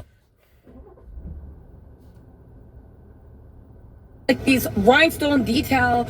She had on a white shirt. She looked amazing. Her hair was in the central part, pulled back, and she had on some glasses. Given sexy secretary, but court appropriate. Right? Zandra Roberts, thank you so much for the super chat. What's up, you guys? We are back. We're outside the courthouse. We are back. Capricorn Clark just destroyed Diddy, and I have all the notes, and you know I'm going to give y'all the dramatic reinterpretation. Diddy is not coming back from this. Okay, so get this. Capricorn Clark comes in, and she said she was born in San Fran, but she lived in LA, right? She said she came out in 1996. She started music. She was an intern at Just Jam Records. Y'all want a preview? She literally said that Diddy said that she was going to murk her, Kid Cudi, and Cassie. Diddy made Cassie switch places with Capricorn Clark. He kidnapped Capricorn Clark, would not release her until Cassie traded herself in, and then Capricorn Clark proceeded to see Diddy kick Cassie brutally and stomp her down for about 50 minutes. No, 50 yards. It was a lot, okay? So anyway, right? She started out, and that's just, listen, that's not even the whole thing. She started off in an intern for Def Jam Records. Her mom passed away. Her dad passed away. I do want to say this. I feel like Diddy is always picking someone and finding their inner hurts, right? Summer of Sam said, where's Ray J and Busta and the rest of the support for Diddy? Diddy don't got nobody there. The only person that came there late, it looked like a few family members and Janice Combs, but Janice Combs came in there late, so I don't know. But she literally, somebody gave her shit. You have a message. Anyway, right? Yeah. Let's see. She said that she had signed on to Death Row Records. She attended college, but I don't think she finished. She had signed on for Death Row Records. She got signed. They said, how'd you get signed? She said, Suge Knight is a father of my BF, my best friend's children, right? They said she came with Diddy Bad Boy in 2004, right? From 2004 to 2012. And then again from, I think, 2016 to 2018, she worked for Capricorn. She worked for Diddy. Jody Johnson Strong, what's up? Welcome. Y'all, listen, the details get great. I'm just started off slow so we can get into the shocking stuff, right? They said in December 2011, she hit the ground running. She said, I was kidnapped. I worked from after, and then he terminated me. So listen to this. They said that she met Diddy around 2002, more or less. She moved to New York City. She said she was always platonic friends with Diddy. She got a call from the Jennifer Group, a headhunter, right? To be saying, listen, there's a wealthy tycoon who specializes in clothing and entertainment, and he needs a personal assistant. She said she called Puff because she knew this girl, Janet, who I think at one time dated Diddy, but they weren't dating. They just all hung out together, to be like, yo, listen. Also, Capricorn Clark was held hostage, right? We're talking about Capricorn Clark, Scorpio. Alejandro Andro, people, welcome. Thank you for the super chat. And Tracy Souls, thank you for the super chat. Again, who am I talking about? Capricorn Clark. Capricorn Clark was held hostage for 5 days by Diddy while he threatened to murder her because he was missing jewelry. Hey, what's up, James? Hibiscus Rose was up for the super chat, right? Listen, Diddy, Alfie, Black Letter Law, yes, it is. The bodyguards wore BITCHs.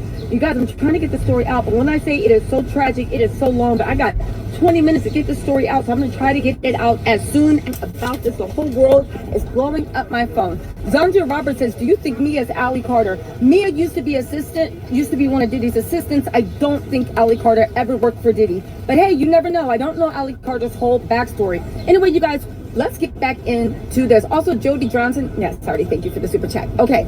So where are we at? Oh, one more person. Table Talk with Mimi Exclusive said, hey, Tisa, because of you, I got more subs.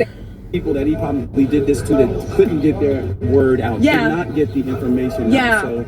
So yeah, it's sad. I just want to see redemption. Okay, definitely. Listen, you guys, we're gonna try to have him back on. Make sure you check out his book, The Night Pup Tried to K Me. Yeah, right, tried to K Me, okay? And why don't you tell everybody really quick your socials, and then we're gonna get back into the Capricorn Club. Oh, I'm Relentless Aaron everywhere. I'm on all of the stuff. AARON? AARON. Relentless AARON. Make sure you check him out. We appreciate your work. Oh, thank you so much. Listen. The people that do the $2 donations and the $5 yeah. And the 10, and we, but you have people that drop to 2,200 every now and then. Well, listen, we're gonna have Relentless Aaron on the channel to talk about, but make sure you go support. Thank you so much, and Aaron. It's the fall of Diddy. That's where you can see him, episode 5 or 6. Yeah, but there's so much out there. But we love you. We just all right, thank you so much, Relentless. Show up. All right, to be in person. Okay? Thank you so much. Okay, also Andrea M. Boltman said, I love you, teaching. You're doing a great job. Thank you so much. Also, Honeybee Therapy, thank you for the super chat. And who else? Okay, so we're gonna have Relentless Aaron on. Go ahead and show him some love. Grab that book. But when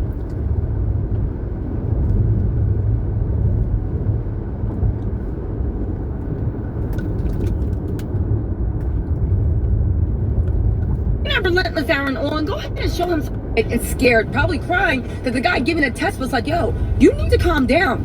This is inconclusive. You need to calm down, because if you don't calm down, because when you're too hyper, they can't tell when you're lying or not. If you don't calm down, then you're going to be in the East River. If we don't get a reading on this, and baby, he was not playing. He was very, very, very, very serious, okay? Wanda Perez, thank you so much for the super chat. Kit Raymond Barron said, hey, doll, I love your hair. It's a halfway. Thank you. Tell my fortune, lol. And Ray said, I appreciate all you do. Keep up the good work. Okay, right?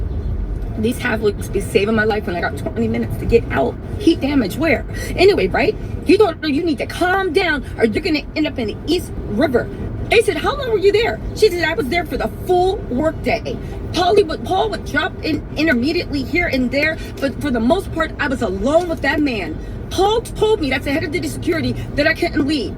Don't forget, the door from the street on Broadway was locked from the outside. She said she didn't attempt to leave. She said she thought she had to prove her innocence, because if she didn't, that she was going to be murked. They said Paul came at the end of the day and took her home, and then said to her, I'll be back tomorrow to figure it out, okay? The next day he showed up. Oh, so Chia Ibaka said, I was waiting for you. I'm so proud of you. Thank y'all so much. And Ray said, appreciate all the good work. Wait, oh, you already read that. Okay, let's get back into this, right? Thank you so much for the fan funding and super chat, for helping me eat, pay for my security, and doing all these wonderful things. Hey, babe, how are you? Oh, thank you. What's your name, Mama? I'm not even gonna move fast. Another room, and Lauren London, Capricorn Clark, and Chef Jordan were all keying with Diddy. Cassie wasn't even allowed to sit with the people. They treated her, right? They treated her like trash, right? President Trump says Harvard failed to turn over the full list of its foreign students so the Trump administration could identify, quote, radical lunatics and troublemakers that should not be let back into the United States. 27% of students enrolled at the school are from other countries. Here's Fox News legal analyst Carrie Urban.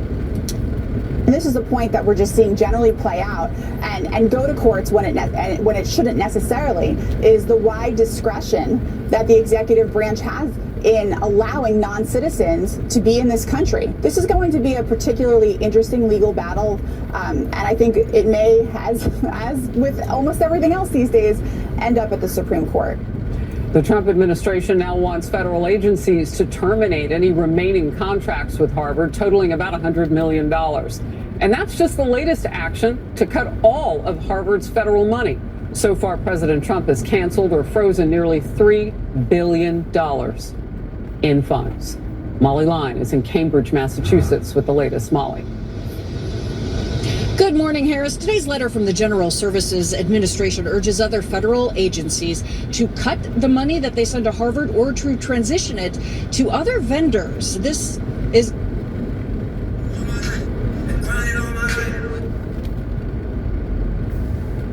of concern for the safety and well-being of Jewish students. The letter, aiming to sever the government's remaining ties, is signed by Josh Gruenbaum, who is also a leader on the administration's... Don't worry, I'm not dumping the show. I put up a poll saying, should we do 2 shows? What is it these people have against laughter and prayer and people enjoying prosperity? It doesn't make any sense whatsoever.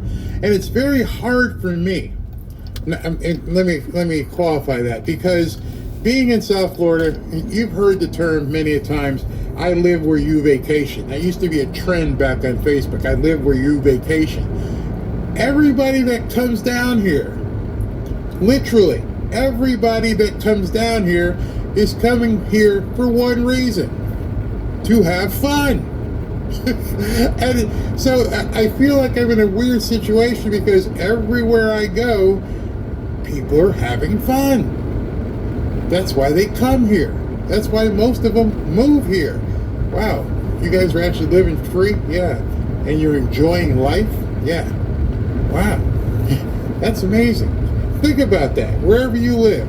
When people get off the airplane in the state where you are, the city, wherever you are, when they get off the plane, are they happy because they're going there? Are they going there for the purpose of having fun? Every single person that gets off the plane, especially in Orlando, you have a message. They don't want all the Democrat insanity following them around. They're there to go to the parks. Whatever you think of Disney, doesn't really matter. The people go there to have fun. Adults, kids alike. Universal, SeaWorld. Down here, it's more of an adult playground. One of the things I loved this weekend, spending it with Ashley and Justin, her husband, was we had a weekend of firsts. And some of you guys may be wondering, what's a weekend of first? Well, a weekend of first is when you as an adult can go someplace and you do things as small as they might be, as an adult, saying, wow, I've never done that before. Let that sink in for a second. How many times during the course of your day, week, or month do you do something that you've never done before? And you're an adult. And we had a weekend with the kids down here, and it was like, wow, I've never done that before. I've never done that before. And I turned to Robin and said, that's the experience I want. I want to know that when people come here, we can show them an experience that they've never done before. And I pretty much guarantee the next time Ashley and Justin come down here, Robin and I will have other things for them to do that they've never done before. And now it's becoming more and more prevalent because Donald Trump's in office. And so we can sit back and plan these never before done experiences. When the grandkids come down here, they're going to do things they have never done before. So everybody getting off the plane in Fort Lauderdale or Miami or even West Palm or in a private executive airport in Boca, unless you're coming here for business or returning home, you're coming here to enjoy life. And I love that. And so I'm like, why would we be focusing on these nuts when nobody else really wants to focus on them, including other Democrats? See, that's the funniest part. Democrats even come down here and they may hate Trump, but then they enjoy the stuff that Trump provides. That hypocrisy, that contrast, that paradox that faces them when they get off the plane. They may bitch against the person sitting next to them because they got a MAGA hat on, but then you're coming to MAGA land to get away from the crap you're dealing with in blue cities. Make that make sense. If they for once looked in a mirror and said, you know what, I hate Trump. Trump sucks. Blah, blah, blah. You know what? Hey, let's go to Fort Lauderdale for the week. Let's go to Miami for the week. Let's go to Orlando for the week. Do you not realize where that plane is flying to? That plane is flying to freedom. That plane is flying to someplace that you can't enjoy where you are. And I'm not necessarily talking about you personally, because some of you may live in great areas. But if you're flying from New York or California or Chicago and you're coming to Fort Lauderdale, Miami, you're coming to a different country. And that's another thing people notice here. You guys can do that here? Yeah, we can do it here. I think the first question that Justin asked me when he got here, he was on a plane. And of course, I told you about the 12-hour trip that they took that usually takes an hour and a half. It was delayed. And then people on the plane were worried. This is how worried they were about getting away from wherever they were coming from. The talk on the plane was, what time do the clubs close? How late can I buy some liquor? Because they were coming down here to party. And it's funny because we don't ask those questions. We never ask. Number one, I don't drink that much. And number two, everything's just about open. There are places here, like the casino, there's 24/7. Fun. Imagine that. People on an airplane worry what time something closed because they're thinking of life and where they're from. So when you think of life where you're from, and again, nothing personal because you may live in great areas, you have to wonder, why are you flying away from this great area to a Magaland? It's just changed Florida to Magaland. Should put it on a sign at the airport. You, welcome to Magaland. Because everybody down here just about is a Trump supporter, even in Miami-Dade. So, all that being said, a long-winded way, sorry, sometimes I can be quite verbose, I've decided at this point to concentrate on what matters most to most people, including myself.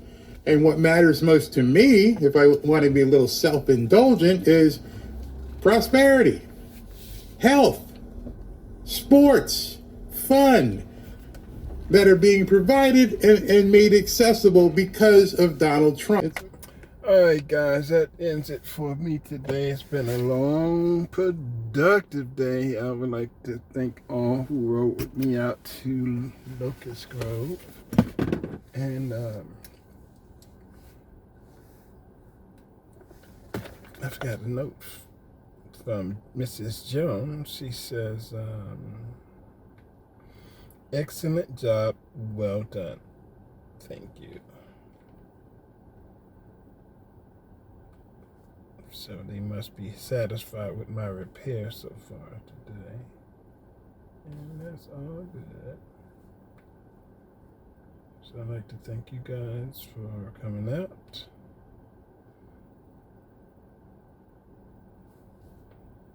I'm riding with your boy.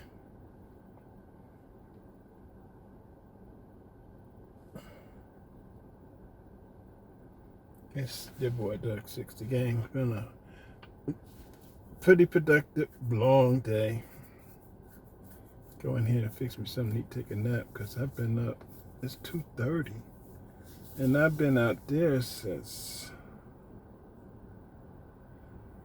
I went out there about 9, arrived at 10. So I've been there since 10, 12. Between 10 and 1:30, because now it's 2:30, so it took me an hour to get home. That's a lot of time, which means if it's about time, it's about money. And the reciprocal of money is time. So I came in there trying to get one thing fixed and ended up cashing into some other projects at their house, and I really appreciate you, Mrs. Jones, and we look forward to getting you all taken care of. Y'all have a great day. We'll see you tomorrow.